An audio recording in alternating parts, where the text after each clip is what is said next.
Praise be to God. Bwana asifiwe. I am happy this morning as I come once again so that we can continue rebuilding our marriages. Today I want to speak about marriages,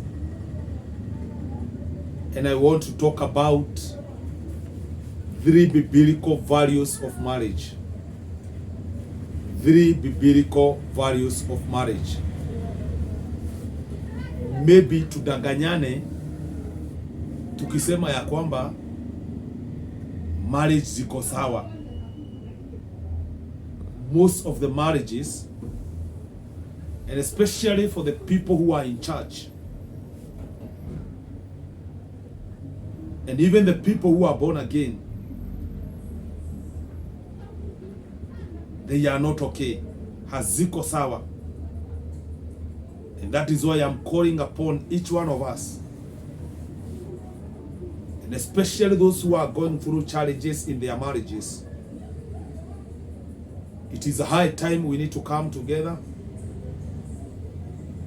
We reason together and we pray God to help us tuweze kusimamisha ndoa zetu. So today I want to talk about 3 biblical values of marriage.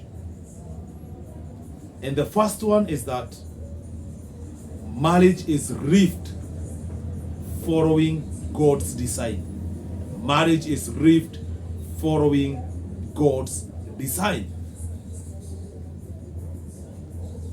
Because marriage is as an institution that was started by God, so we have to live in the way He designed it. Allow me to read a verse from the book of Genesis chapter 2 verse 18.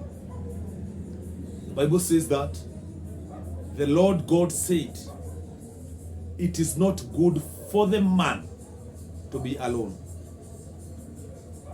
I will make a helper suitable for him."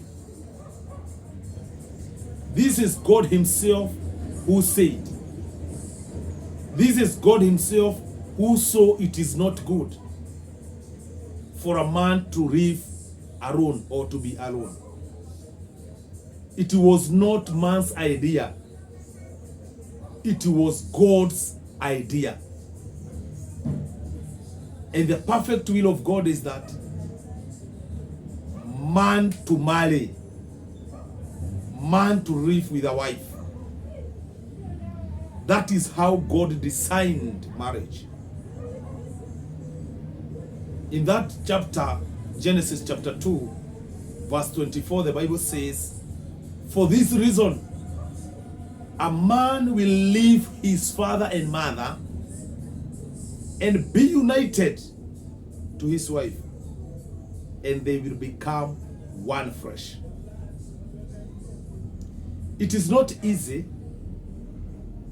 for a man, and especially a man, to leave his mother, because in quote men's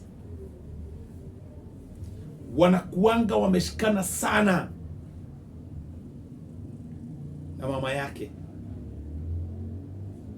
So kumwambia aachane na mama yake aende ashikane, it is not easy. Ashikane na mtu ama na wife, it is not easy. But God designed it that way, that a man will leave his father, his mother, his brothers and sisters, his neighbors, aende ashikane na bibi yake wakuwe kitu moja. That is how God designed marriage, and we need to understand that. So if you are married,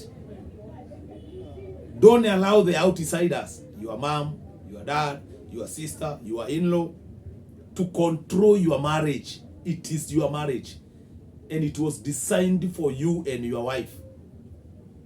The Bible says in the book of Mark chapter 10 verse 9, "Therefore, what God has joined together, let man not separate.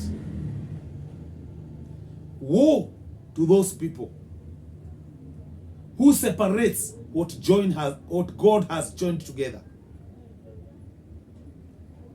Because most of the problem that couples or families are going through, it is because the in-laws wamekuja kumanage ndoa yako. Your sister, your mom, your friends ndio wanakuwa device. We are supposed to know that God designed marriage, that it is between a man and a woman. Praise be to God. So let not man, not even the children, are supposed to try to separate what God has joined together. The second biblical value of marriage is that marriage is not a same-sex union. Sielewi huu shetani umetoka wapi in this world nowadays. Ati tunasikia mwanaume anaoa mwanaume, mwanamke anaolewa na mwanamke. That is evil. We have to live in marriage the way God designed it. The Bible says in 1 Corinthians chapter 6 verse 9, do you not know that the wicked will not inherit the kingdom of God? Do not be deceived. Neither the sexual immoral, nor idolaters, nor male prostitute, nor homosexual offenders. So marriage is between a man and a woman. Nothing more, nothing less. Hii mambo watu wanaleta ya kwamba ati watu wanaoana same sex, that is evil. And marriage is not based on feelings. It is based on sound biblical choice. Praise be to God. The third value of marriage is that marriage calls for a permanent approach. Permanent approach. The book of Malachi chapter 2 verse 16 states that God hates divorce. That means kama uliolewa, it is permanent. Marriage sio kwa shule, ati utaingia shule alafu tena after 2 years or 5 years umalize utoke.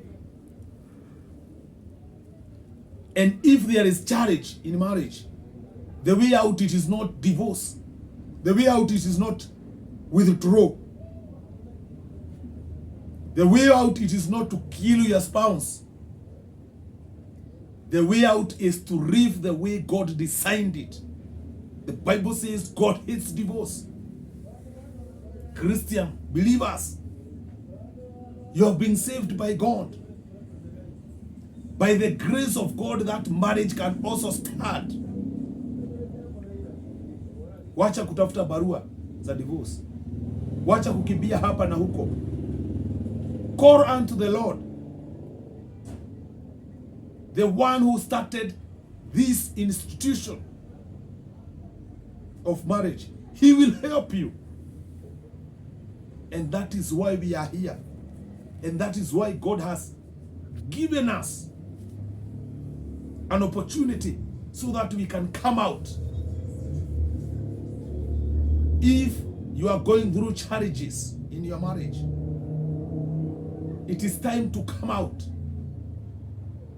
We reason together so that our marriages will stand. And I'm telling you the truth.